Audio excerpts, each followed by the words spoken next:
Muy buenas noches al estudio bíblico de la semana, del medio de la semana. Sean todos bienvenidos y saludamos a aquellos que nos están acompañando también por el internet. Que el Señor les bendiga.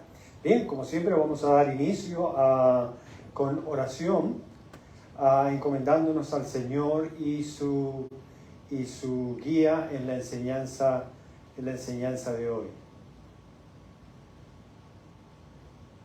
Señor y Padre, te alabamos, te damos gracias por tu palabra. Te rogamos que la bendigas, Señor, nos prosperes, seas animándonos, guiándonos en esta hora, Señor, para compartir tu preciosa y santa palabra. Oramos a ti en el dulce y precioso nombre de Cristo Jesús. Amén.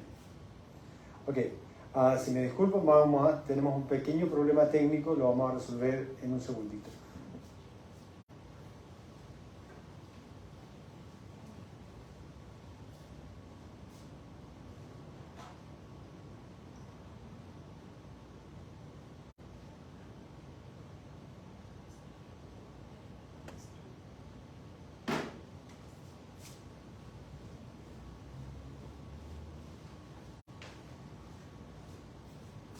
Ya, ahora sí. Bien, hermanos, estamos en el capítulo 15 de Corintios, de Primera de Corintios, y nos encontramos en el tema apasionante como es la resurrección, el tema general, la resurrección de nuestro Señor Jesucristo, que es parte de la vida, ¿verdad?, de la iglesia y de cada creyente y de cada discípulo del Señor Jesucristo. Ya hemos visto varios testimonios y evidencias que prueban la resurrección de nuestro Señor Jesucristo. Y estuvimos estudiando, ¿verdad?, la importancia de esta declaración y convicción total de predicar la resurrección de nuestro Señor Jesucristo.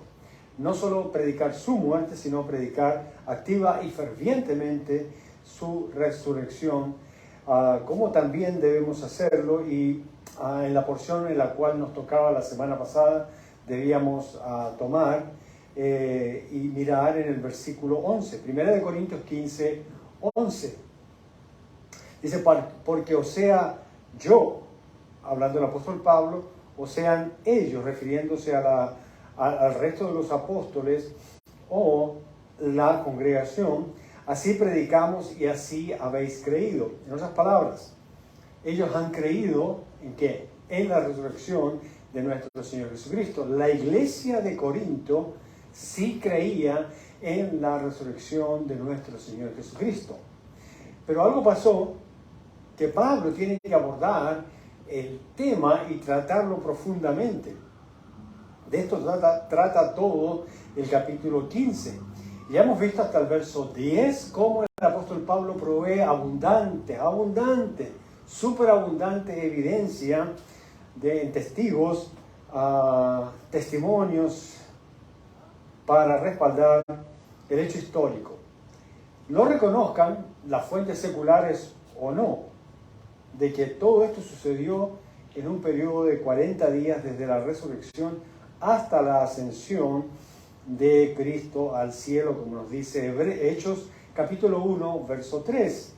A quienes también, después de haber padecido, se presentó vivo con muchas pruebas indubitables, apareciéndoseles durante 40 días y hablándoles acerca del reino de Dios. Ya estudiamos profundamente este versículo y lo que esto implicaba. El detalle aquí está en los 40 días en que el Señor Jesucristo, antes de ser glorificado, está constantemente, día tras día, por 40 días, con pruebas, dice, indubitables, apareciéndose a la iglesia, a creyentes específicamente, y enseñándoles y hablándoles acerca del reino del Señor. Ahora, todas estas cosas sirvieron para la base, la movilización y convulsión que causó y tuvo el mundo en aquellos entonces con los primeros cristianos convertidos a Cristo. El Evangelio de Cristo y el reino de Dios confirmados con poder por el Cristo resucitado, mostrado con poder y autoridad total. A partir de ahora vamos a entrar en este tema, ¿verdad? con un énfasis serio de discusión que ocurrió en aquel tiempo. Pero que mirarlo y estudiarlo junto con una revisión objetiva es una motivación segura y nos ayuda mucho a vivir de la manera correcta como cristianos. Así que vamos a estudiar el tema hoy, la importancia de la resurrección corporal. La importancia de la resurrección corporal. Y esto es lo que veremos en nuestro pasaje de hoy en 1 Corintios, si tienen sus Biblias por ahí. 1 Corintios capítulo 15, versos 12 al 15. Dice así la palabra del Señor: pero si se predica de Cristo que resucitó de los muertos, ¿cómo dicen algunos entre vosotros que no hay resurrección de muertos? Porque si no hay resurrección de muertos, tampoco Cristo resucitó. Verso 14. Y si Cristo no resucitó, vana es entonces nuestra predicación, vana es también nuestra fe.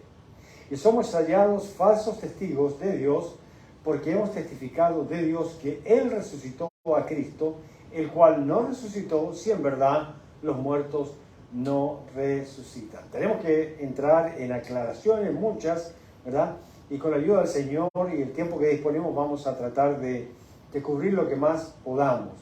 Y si no, pues continuamos en la próxima reunión que tengamos. Pablo, después de haber demostrado con evidencias y testigos presenciales o testigos oculares la aparición de Cristo luego de su resurrección, usa este evento que sucedió 40 días como base para el argumento y el fundamento de la resurrección de nuestro Señor Jesucristo. La resurrección de Cristo es una de las piedras angulares de la doctrina cristiana. De hecho, ninguna religión puede reclamar esta doctrina para ellos como lo hace el Señor Jesucristo.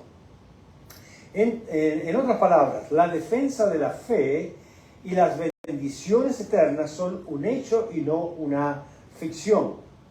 Que hay un fundamento en Cristo para creer en la resurrección. La resurrección es el último, o con la resurrección nosotros podemos vencer a nuestro último enemigo. Y la garantía de esta victoria está dada por la resurrección de Cristo. Y Pablo se va a encargar de argumentar sólidamente y afirmar esa realidad, ya que hay algunos que creen en la destrucción, escuchen bien, hay algunos que creen en la destrucción del cuerpo como un acto de exterminación y de la desintegración o desaparición del cuerpo y el alma, el espíritu y todo nuestro ser. Desde ahora debemos reflexionar en la implicación de esto, porque si el cuerpo y el espíritu van a desaparecer, van a extinguirse, después de la muerte es una fuente entonces falsa de consolación para aquel que pueda pensar que existe. Y podrían decir, bueno, con la muerte se acaba todo. ¿Has escuchado esa frase? Con la muerte se acaba todo.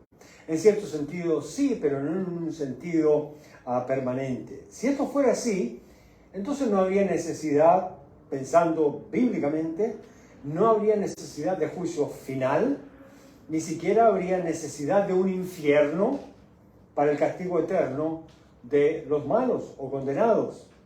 No tendría sentido la justicia de Dios si con la muerte se acabara todo, y tampoco tendría sentido buscar, por otro lado, a Dios y hacer su voluntad si con la muerte acaba todo. Todo sería en vano, en otras palabras. Todo sería en vano si con la muerte termina todo. Habría un gran vacío existencial por la cual pues nadie tendría ninguna razón para vivir. La gente no tendría ningún propósito realmente por el cual vivir, a menos que sean solamente propósitos temporales, limitados, para la satisfacción personal y para su propio beneficio y autosuficiencia. Pero los argumentos van más allá, como vamos a ver en cada versículo de la porción seleccionada para esta exposición. Así es que comencemos con una pregunta, como las preguntas irónicas que al apóstol Pablo le gusta hacer, apelando al sentido común como al sentido espiritual en Cristo de todas las cosas. Veamos esto entonces en el versículo 12, 1 Corintios capítulo 15, verso 12. Dice la Escritura: pero si se predica de Cristo que resucitó de los muertos, cosa que hacía el apóstol Pablo, Apolos, Cefa, todos los hermanos, todos los apóstoles en la iglesia, especialmente en Corintios, se predicaba la resurrección de Cristo. Era algo normal escuchar hablar de la resurrección de Cristo. ¿Cómo es que dicen algunos entre vosotros que no hay resurrección de los muertos? En otras palabras, aun cuando se hablaba y era la base de la vida de la iglesia y fue fundada con ese, valga la redundancia, fundamento, habían creyentes que estaban pensando que no hay resurrección de los muertos. No estaban negando la resurrección de Cristo, pero no estaban tampoco afirmando que los muertos pudieran resucitar. Así que se estaba introduciendo en esta iglesia no solamente una duda en cuanto a que Cristo va a levantar a los muertos por su poder, sino también que se estaba introduciendo una desesperanza y un sentido de no o de sin propósito existencial en la vida de la iglesia. Ahora, lo que vemos aquí es como de parte del apóstol Pablo haciendo una alegación argumentativa. Por eso le hace esta pregunta irónica, clara, dice: ¿cómo dicen algunos entre vosotros que no hay resurrección de muertos? Pues si ustedes creen que Cristo resucitó de los muertos. O sea, Él es el primogénito de la resurrección. Y si no existía, vamos a llamarlo así, si no existía la resurrección corporal de nadie, bueno, a partir de que Cristo resucitó, entonces pues los muertos pueden resucitar. Algunos estaban pensando, bueno, algunos muertos, ciertos muertos. Pero vamos a ver a través del estudio quiénes son realmente los que van a resucitar. La pregunta es obvia en su respuesta para ellos. ¿Creyeron o no creyeron en el Cristo resucitado? Por supuesto que ellos habían creído en el Cristo resucitado. Pero había entre ellos algunos que no creían en la resurrección de los muertos en general. Y esto estaba socavando la esperanza de la vida eterna, estaba socavando la esperanza de una vida victoriosa, estaba socavando la justicia, ¿verdad?, y el galardón de Dios para aquellos que creen. Esta es la enseñanza que Pablo va a combatir.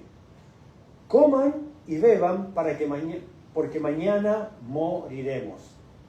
Esa es la enseñanza que se está introduciendo al no creer en la resurrección de los muertos, aun cuando estaban creyendo en la resurrección de Cristo y por eso llegaron a ser cristianos. Pero no creer en su propia resurrección los estaba llevando y los guiaba a una vida desordenada y disipada. Coman y beban porque mañana moriremos.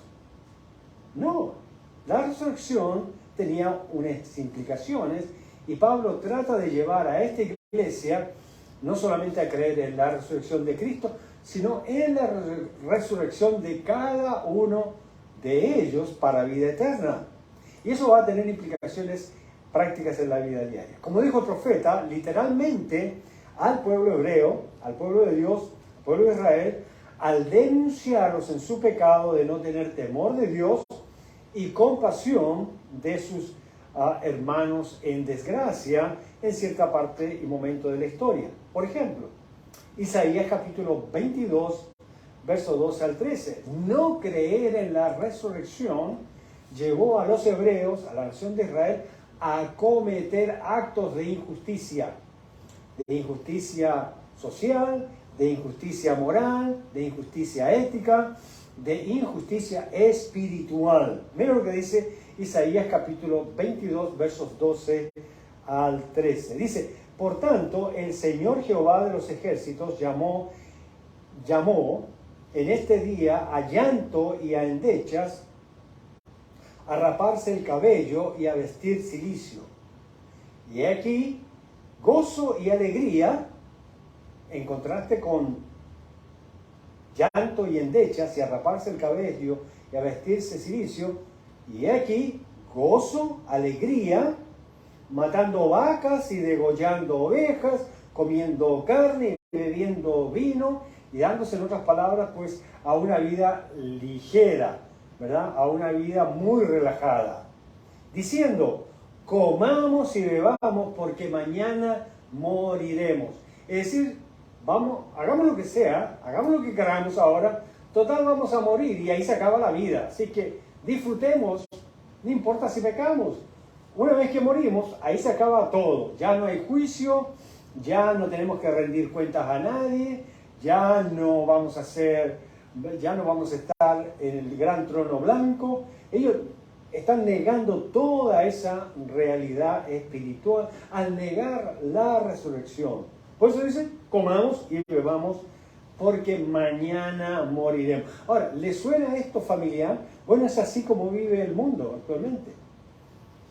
Piensan que no van a resucitar. Pero la Biblia es clara, un día todos, buenos y malos, van a resucitar. Y van a ir al trono blanco y vamos a estar parados delante de Dios para rendir cuentas de nuestra vida. Nos guste o no nos guste, querramos o no querramos. Usted no tiene decisión sobre su cuerpo el día de la resurrección. Todos resucitaremos. Punto. Especialmente comenzando con los creyentes. Así como la resurrección de los muertos es algo que nos debe de animar, es algo que nos debe de hacernos cuidar de cómo andamos delante del Señor, ya que de todo lo que hagamos daremos cuenta. Definitivamente había creyentes que dudaban de la resurrección de Cristo, y por eso Pablo aborda el tema. Al creer en la resurrección de Cristo, afirmaba la fe y la conducta, o la manera de vivir. Al parecer, pues algunos cristianos, por la influencia pagana, mundana, secular de la filosofía y la religión de aquellos días, o religiones de aquellos días, aceptaban la resurrección de Cristo, pero no entendían claramente, probablemente por conveniencia personal de seguro, que ellos también resucitarían. Así que la resurrección de Cristo no va separada de mi propia resurrección. Más adelante vamos a compartir un versículo clave que usted necesita recordar día a día con respecto a esto. Entonces, en primer lugar, tenemos que ver algunas ideas o conceptos que tienen que ver con el hecho de que, pues, mañana moriremos y pues después de eso hay un vacío, hay un pesimismo, no hay nada para algunos, o simplemente lo que nos espera es la desaparición y el exterminio total. Número 1, el alma duerme. Es una de las primeras cosas que ellos o la gente cree, que el alma duerme. Este conflicto tenía que ser aclarado y no es posible creer en la resurrección de Cristo y no en la propia resurrección. Una de las ideas equivocadas acerca de la muerte que viene del mundo es la idea general de que el alma duerme o descansa mientras el cuerpo y la misma alma se desintegran. En otras palabras, al final, como fuimos creados de la nada, también nuestro cuerpo termina desapareciendo y extinguiéndose, esfumándose en la nada. muy consolador para algunos, pero no es verdad. En segundo lugar, la otra falsa idea es que después de la muerte el cuerpo y el espíritu pasarán por el purgatorio, para recibir castigo o limpieza. Tenemos que decir que en la Biblia, la palabra de Dios, nuestra máxima norma de fe y conducta, no se menciona en ninguna parte, desde Génesis hasta Apocalipsis, el purgatorio. Es una invención de la religión tradicional. No hay ni un solo versículo que la sustente, solo argumentos especulativos que se han querido hacer una doctrina. Entonces, muchos piensan que, después de la muerte, bueno, iremos al purgatorio. Aquellos que son más optimistas y piensan pues que hay vida después de la muerte. Pero miren cómo entra un concepto falso y totalmente distorsionado de lo que va a ocurrir después de la muerte. Están hablando de una limpieza, están hablando de un castigo para poder entrar en la vida eterna. Absolutamente falso. Tal doctrina afecta el carácter de justicia y juicio de Dios, ya que Él proporciona sentencia final y no algo que es relativo y se puede cambiar después de la muerte. Después de la muerte, solamente al hombre le esperan dos opciones: el juicio final o la vida eterna, la condenación eterna o la vida eterna.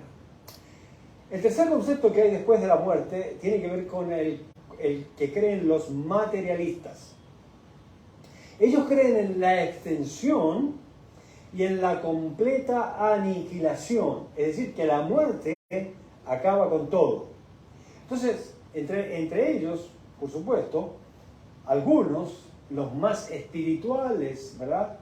Están los que creen en la reencarnación como puerta de escape a este fatalismo práctico, donde el espíritu es continuamente renovado o reciclado en otro cuerpo que llega a poseer, y puede ser una ameba, puede ser un animal, puede ser un árbol o cualquier otra cosa. Pues esto no tiene ningún sentido en el diseño de Dios y como realmente la palabra de Dios nos enseña. Y en cuarto lugar, hay los que creen en el concepto de la absorción. Quizás esto es algo nuevo para usted, a lo mejor nunca lo ha escuchado, pero créanme que en las religiones orientales este concepto es muy común, ellos están muy familiarizados con esto. El concepto de la absorción, que es una especie de retorno a la mente o ser divino o supremo que lo creó. Creo que hay mucha gente que cree acerca de esto, aún en nuestro medio, ¿verdad? Al final piensan, no importa lo que yo haga, no importa cómo yo viva, no importa lo que yo crea, no importa cómo viva, etcétera, etcétera, etcétera. Al final de todo, después de la muerte, cuando me muera, simplemente en algún momento, en la eternidad o donde sea, ¿verdad? Pues yo voy a regresar al Creador, a esa divina fuerza, ¿verdad? O a esa mente suprema o a ese gran arquitecto, y voy a regresar a Él y ya. Mi alma es de Él y pues todo va a quedar arreglado. Quizás el concepto será: no funcioné en el planeta Tierra, probaron conmigo y como no funcioné, pues regreso a la fuente original y ahí se absorbe mi alma, mi ser y todo lo que yo soy, y no pasó nada. Entonces, esta idea existe en muchas personas y les encanta creerla porque es muy conveniente, por supuesto. Algo así como el genio de la lámpara de Aladino, ¿verdad? Que después de cumplir con sus deseos puede regresar a la libertad universalista. Mira, no hay tal cosa. Y este concepto de la absorción es exactamente el mismo que el cuento de la lámpara de Aladino. Una fábula, un cuento y una ficción que no es verdad. Y en quinto lugar, el cristiano, vamos a ver lo que cree el cristiano, cree en la transformación del cuerpo en el momento de la resurrección. Ya que, como dice la Escritura, carne y sangre no pueden heredar el reino de Dios. En otras palabras, algo va a ocurrir después de la muerte cuando seamos resucitados. Y ese concepto o ese evento, ese hecho se llama transformación, en el cual no se desecha el cuerpo, sino este cuerpo y todo lo que nosotros somos transformados para poder heredar el reino de Dios. ¿Dónde encontramos eso en la palabra del Señor? Aquí mismo en 1 Corintios, y luego lo vamos a más adelante estudiar en muchos más detalles, porque son parte de este capítulo 15, pero hoy necesitamos exponerlo por causa del tema, adelantarnos en ello. 1 Corintios capítulo 15, verso 50 al 53. Verso 50 al 53, si no me equivoco. Sí, verso 50 al 53. Pero esto os digo, hermanos, que la carne y la sangre no pueden heredar el reino de Dios, ni la corrupción hereda la incorrupción. He aquí os digo un misterio: no todos dormiremos, pero todos seremos transformados en un momento, en un abrir y cerrar de ojos, a la final trompeta. ¿Sí ven? En un momento, en un abrir y cerrar de ojos, a la final trompeta, porque se tocará la trompeta y los muertos serán resucitados incorruptibles y nosotros seremos transformados. Porque es necesario que esto corruptible se vista de incorrupción y esto mortal se vista de inmortalidad.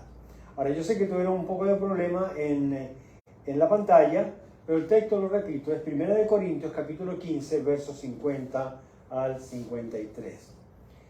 Como el del Señor Jesús, que fue reconocido, hablando de la transformación, físicamente por sus seguidores en la resurrección. Así será también nuestro cuerpo, aunque ahora está el cuerpo del Señor Jesús en cuerpo glorificado. Sin embargo, cuando venga en su segunda venida, podrá ser reconocido físicamente. Todo ojo le verá, dice la Escritura. En el Antiguo Testamento se creía en la resurrección. Este es el caso de Job, por ejemplo. Hay estas famosas palabras en Job capítulo 19, ¿no? Muy conocidas, muy familiares para el creyente. Job capítulo 19, verso 25 al 27 dice: yo sé que mi Redentor vive y al final se levantará sobre el polvo. Y después de deshecha esta mi piel, es decir, cuando me muera, ya sé que por causa del tiempo se convierta en polvo, del polvo vino y del polvo regresó. En mi carne, dice, he de ver a Dios. Y ahí está hablando de la transformación. Al cual veré por mí mismo, y mis ojos le verán y no otro, aunque mi corazón desfallece dentro de mí. Miren la importancia de la resurrección. Cuando Job estaba pasando por esa gran prueba, esa gran tribulación en su cuerpo y había perdido todo, ¿verdad? Y el diablo había recibido el permiso de Dios para tratar con la vida de Job, ¿qué es lo que realmente sostenía? ¿Qué es lo que realmente mantenía con esperanza a Job? Bueno, no solamente el hecho de que él estaba claro que Dios es soberano y que si Él podía dar, Él podía quitar, sino que también, aunque su vida fuera pues llevada a la muerte por causa de la enfermedad y esta gran tribulación, pues que Él tenía confianza en la resurrección y finalmente ver a Dios. Excelente. Y eso también debe ser para nosotros, ¿verdad? Si estamos pasando por alguna prueba, por algún conflicto, por alguna angustia muy grande o donde está en juego nuestra vida, así exactamente debe ser nuestra esperanza, como la de Job, ¿verdad? Que dice, y después de deshecha esta mi piel, en mi carne he de ver a Dios. ¿Por qué? Porque yo sé que mi Redentor vive. Así que la base de mi resurrección es que mi Redentor vive. Aquí está hablando de Dios el Padre, pero nosotros también podemos hablar no solamente de Dios el Padre que vive, estamos hablando de Dios el Hijo que vive y de Dios el Señor Jesucristo que resucitó de entre los muertos. Ahí tenemos abundante prueba que ya vimos la semana pasada. Comparemos otro texto del Antiguo Testamento, como es el caso del salmista, el rey David, con las siguientes palabras. Salmos 17, verso 15. Salmos 17, verso 15 dice: en cuanto a mí, veré tu rostro en justicia. Estaré satisfecho cuando despierte a tu semejanza. Para el judío, la muerte es como dormir, ¿ah? Pero dormir en el sentido de un estado de espera. Y dice que finalmente cuando despierte a tu semejanza. Eso implica una transformación. Y está hablando justamente de la resurrección que se creía en el Antiguo Testamento. En el pueblo de Israel había una secta de los saduceos que, aunque creían en todo, no aceptaban o no creían en la resurrección del cuerpo. Como vemos que así pues se lo mostraron al Señor Jesús, queriendo sorprenderlo, ya que ellos no creían en la resurrección, pero Cristo sí lo creía. En Lucas capítulo 20, verso 27 al 38. Dice así la palabra del Señor. Estas son las palabras, ¿verdad?, que se narran en cuanto a este evento y este encuentro que tiene el Señor Jesús con esta secta judía que no creía en la resurrección. Dice: llegando entonces algunos de los saduceos, los cuales niegan haber resurrección, le preguntaron, diciendo: Maestro, Moisés nos escribió, si el hermano de alguno muriere teniendo mujer y no dejare hijos, que su hermano se case con ella y levante descendencia a su hermano. Hubo pues 7 hermanos, y el primero tomó esposa y murió sin hijos. Y la tomó el segundo, el cual también murió sin hijos. La tomó el tercero, y así todos los 7, y murieron sin dejar descendencia. Como ustedes se dan cuenta, aquí los saduceos son un poco trágicos, ¿no?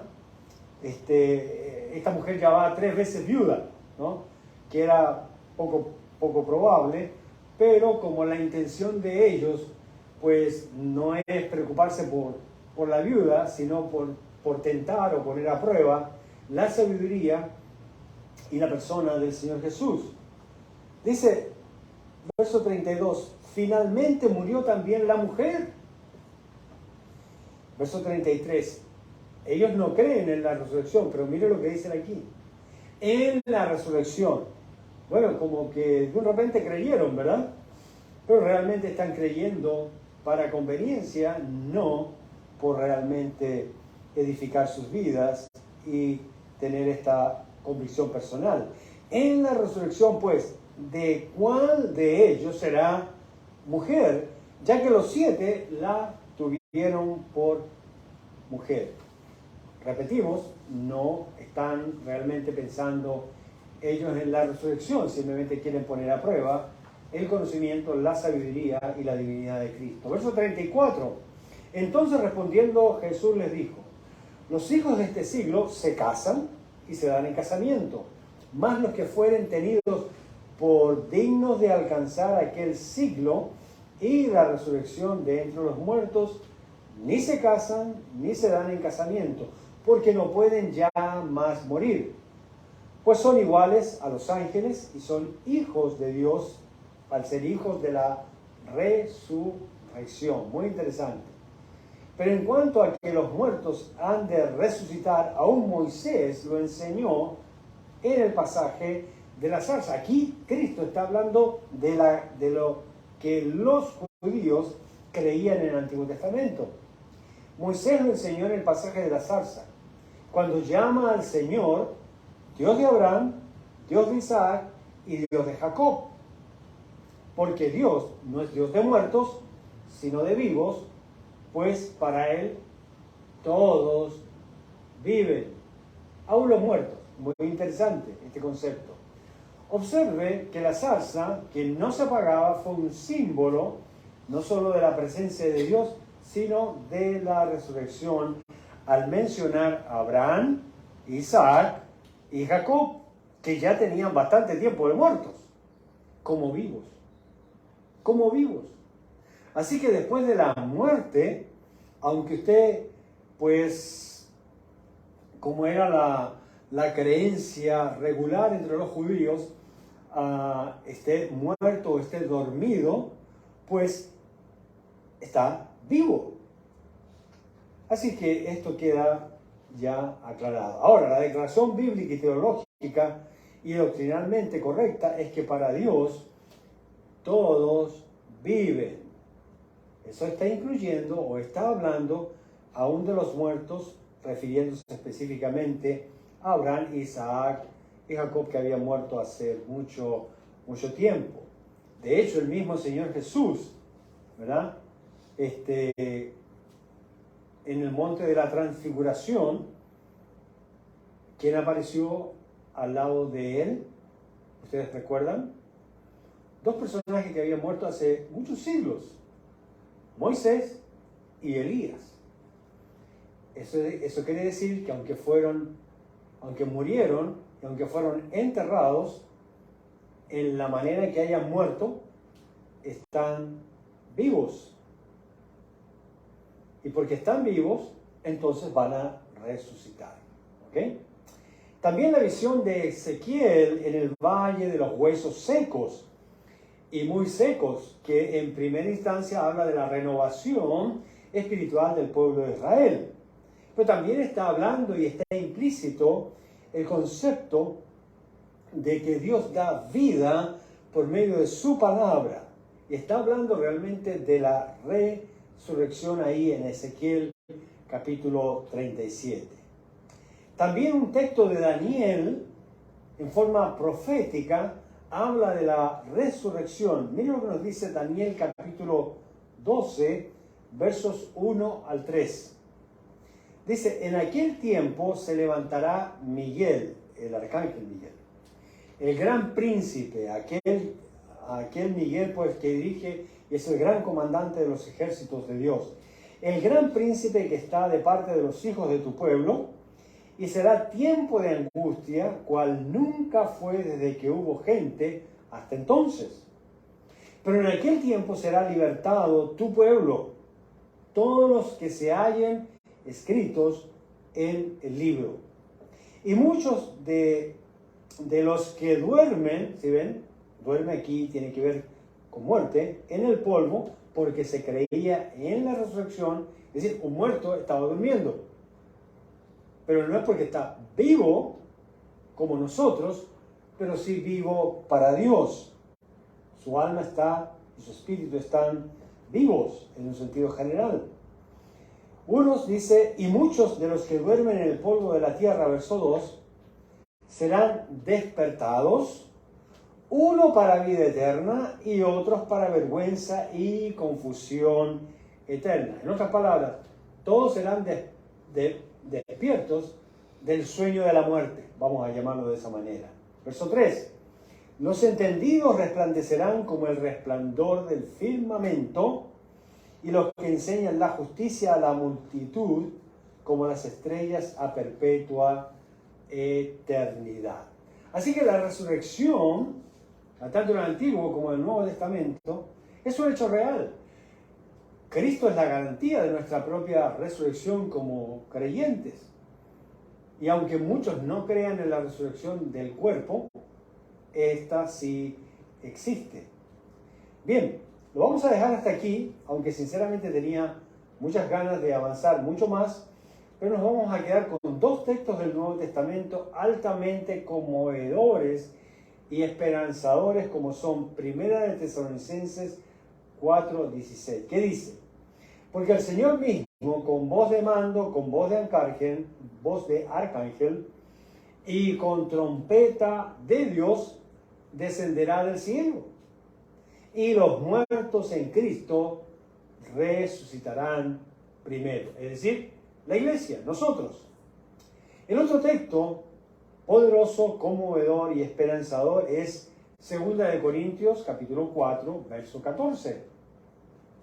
Dice así la Escritura: sabiendo que el que resucitó al Señor Jesús, a nosotros también nos resucitará con Jesús o como Jesús, y nos presentará juntamente con vosotros. Aquí está hablando de la seguridad de la resurrección basada en la resurrección de Cristo. En una palabra, ¿verdad?, la resurrección nuestra está garantizada por la resurrección que ya tuvo el Señor Jesucristo. Ahora, esto nos lleva a una reflexión personal, a un chequeo de integridad, a una evaluación y mirar cómo estamos con respecto a este asunto, a este tema, ¿verdad? Número uno, podemos preguntarnos: ¿la resurrección de Cristo me lleva a vivir en una manera diferente? ¿La resurrección de Cristo me lleva a vivir de una manera diferente? ¿O simplemente estoy con esa actitud de, bueno, pues yo no sé si voy a resucitar o no voy a resucitar? Yo sé que Cristo resucitó, pero yo no sé. Entonces, bueno, comamos y bebamos porque de todas maneras nos vamos a morir. Sí, pero ¿cómo afecta la resurrección de Cristo, que es garantía de mi resurrección, a cómo vivir una vida diferente? Segundo lugar, entiendo que tendré que dar cuenta de mis actos, o vivo pensando que Dios no ve y no sabe nada, como si realmente o literalmente pues yo percibo a un muerto. Recuerde que Dios percibe a los muertos de una manera diferente como nosotros los percibimos. Nosotros percibimos a un muerto como alguien sin vida y que ahí acabó todo, pero para Dios, todos los muertos están vivos. Tercero, si usted ha nacido de nuevo, entonces tiene doble vida para vivir en gratitud con Dios. Hemos nacido por creación y hemos nacido por salvación, aquellos que el Señor pues nos ha salvado por medio del Señor Jesucristo. Y en cuarto y último lugar, ¿sabía que la mejor manera de predicar la resurrección de Cristo es, número uno, creyéndola, y número dos, viviéndola desde ahora? Un día resucitaré. Cuando resucite, yo debo hacerme esta pregunta: ¿puedo seguir viviendo el estilo de vida que estoy llevando ahora en el cielo? Esta es una reflexión muy importante que debemos hacer. Y para pensar finalmente en esta noche, la resurrección de Cristo afirma nuestra fe y esperanza en la vida eterna. Repito, la resurrección de Cristo afirma nuestra fe y esperanza en la vida eterna para cada uno de nosotros. Y si Cristo resucitó, nosotros como creyentes, téngalo por seguro, también resucitaremos como Él lo hizo. Y un día estaremos por el resto de nuestras vidas y de la vida eterna junto a Él para adorarle, servirle en todo sentido. Bien, oramos. Señor y Padre, te damos gracias por tu palabra. En esta introducción, Señor, a este tema de la resurrección corporal de nuestros cuerpos basados en la resurrección física de nuestro Señor Jesucristo. Gracias, oh Dios amado, porque el Cristo en el cual tú nos has hecho creer está sentado a la diestra del Padre en gloria. Y sabemos que un día estaremos junto a Él. Gracias, oh Dios, por animarnos a creer y afirmarnos en nuestra fe de que un día, Señor, con el poder que Cristo fue resucitado, también con ese mismo poder, oh Dios, al final trompeta seremos resucitados para la honra y gloria tuya. Gracias, oh Dios, por el estudio de esta noche. Gracias por cada uno de mis hermanos y hermanas que estuvieron acompañándonos, amigos, amigas, oh Dios, que tú pongas en ellos, Señor, la esperanza de vida eterna y de que un día, Señor, tú vas a levantar sus cuerpos de la misma muerte. Oramos a ti, dándote las gracias en Cristo Jesús. Amén y amén. Muchas gracias por habernos acompañado y que tengan una muy buena noche de descanso. Que el Señor les bendiga.